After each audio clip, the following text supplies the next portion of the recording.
Great to be joined today by Chris Arnold, who's a partner in the firm's global finance practice. Chris, I'd just like to kick off by asking you, how has the situation in Ukraine impacted the derivatives market? Thanks, Amy. It's great to be here.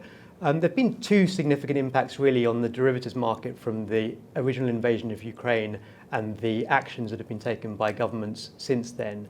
The first has been the impact of the sanctions directly on the Russian financial system. So the sanctions have been very closely targeted at major Russian financial institutions that are quite connected to the global financial system, in particular around derivatives. That's had a very significant impact on the trading relationships between Western banks and those specific financial institutions. And the second way in which derivative markets have been impacted is through the underlying of other derivatives transactions. So in particular, the currency markets, how do you deliver ruble into currency transactions? How do you deliver Ukrainian hryvnia into currency transactions? Commodity derivatives have been impacted quite significantly by the volatility in certain markets where Russia is a major producer, such as the nickel market, and credit derivatives transactions have been impacted heavily, particularly ones that are referencing the Russian Federation and the concerns around whether Russia will be able to make payments on its external debt. Okay, it does sound like there's quite a lot of impact then. Can you just talk about the particular challenges in light of the economic sanctions? Yes, so the sanctions have been very significant because the Russian banks that have been subject to sanctions, both in the US and Europe, the UK and globally, have been quite significant counterparties to derivatives transactions around the world. So they're quite heavy users of derivatives, which is quite unusual for sanctions programs to affect institutions that are interconnected into the global financial markets. And so in particular, the complete blocking sanctions that have been imposed in respect of some of the Russian institutions have meant that Western banks have had to terminate the positions with those institutions and are no longer able to trade with those institutions. So that's been quite a significant impact on those trading relationships. And how prepared was the derivatives market for this sort of unprecedented position that we've found ourselves in? So it's been quite prepared. So there have been a number of sanctions programs that have impacted derivatives in the last 8 years, commencing with the first Russian-Ukraine-related sanctions program in 2014, following the annexation of Crimea. And that brought in certain sanctions, more limited sanctions against certain Russian financial institutions. So that really served as a warning to the derivatives market that if greater sanctions came in, that there would be quite significant implications. And we here at Mayer Brown have been working with ISDA, the International Swaps and Derivatives Association, and the industry really in getting ready for potential increased sanctions actions. And that's involved discussions with regulators, producing a white paper to explain some of the issues that are unique to derivatives contracts, and also producing guidance to clients as to how they can prepare themselves, in the event that their counterparties become subject to sanctions. And are these issues, the problems from sanctions, are they likely to continue? I think they will continue. So we've had a very significant wave of activity since the initial invasion in February.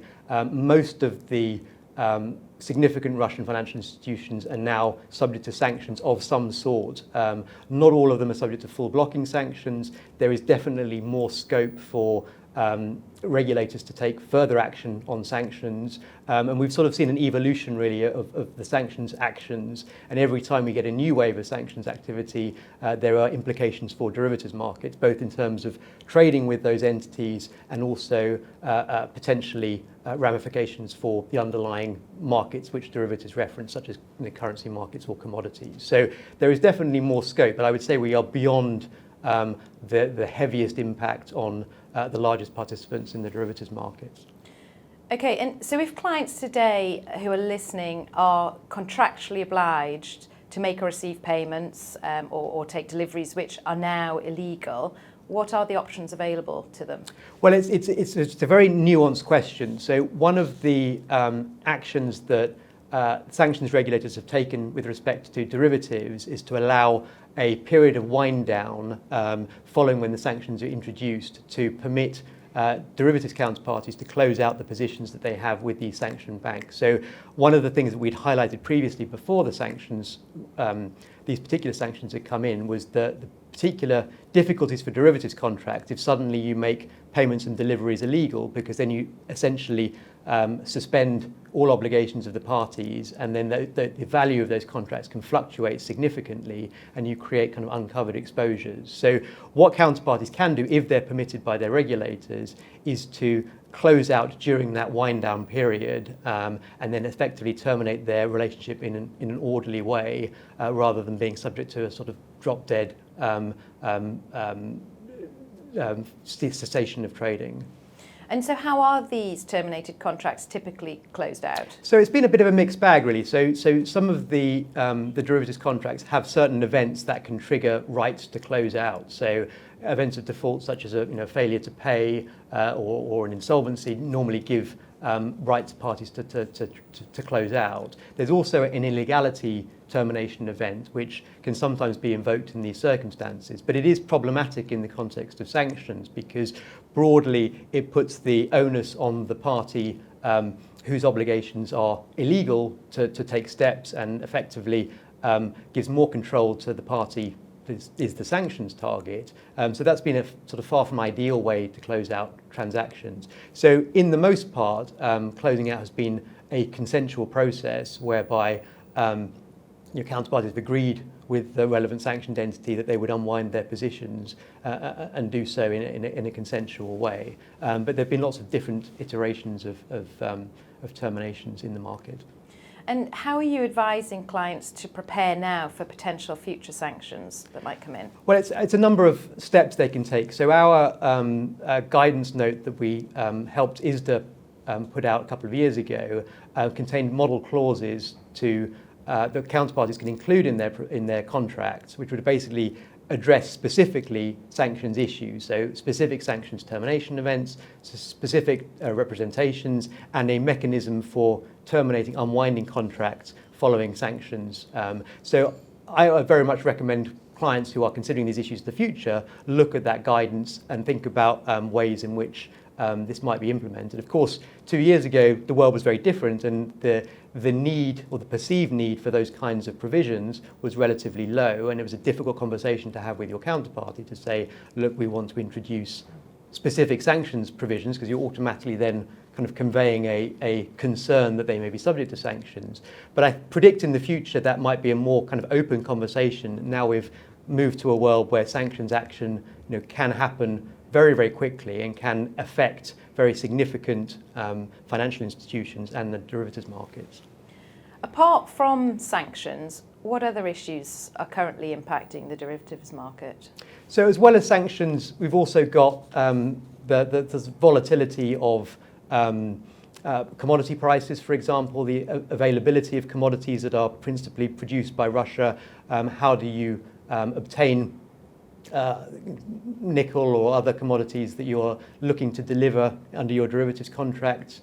We've got a significant issue around potentially the Russian government failing to pay on bonds and how that affects the credit derivatives market. The Russian sovereign is a significant entity in credit derivatives, and so there's been a lot of focus on what will happen if Russia were to default, particularly in light of the bonds that would normally be the reference obligations that we would use to value those contracts, if they can't be traded anymore because of the sanctions. And we've got a significant deadline coming up there with the expiry of relief in the United States as to US persons being able to hold Russian bonds, and that's likely to cause a significant impact on the credit derivatives market should it become impossible for Russia to pay in the currency of the denomination of those bonds.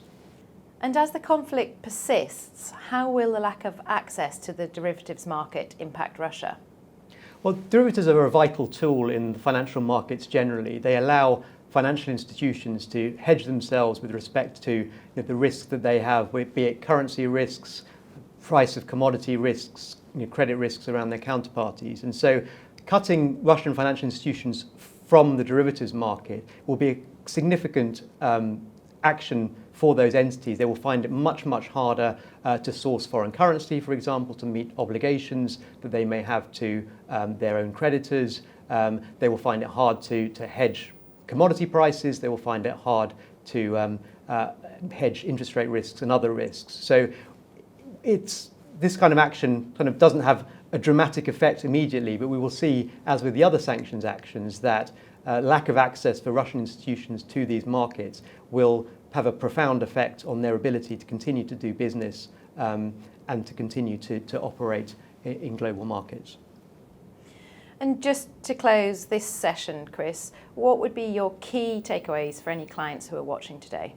So I think the most important thing is that the sanctions action is highly kind of nuanced and very, very technical. So if you find that your counterparty has become subject to sanctions, it's very important to understand what those sanctions allow you to do and what they don't allow you to do. It's important to know, which sanctions authorities you are subject to. Is it US sanctions and EU sanctions, UK sanctions?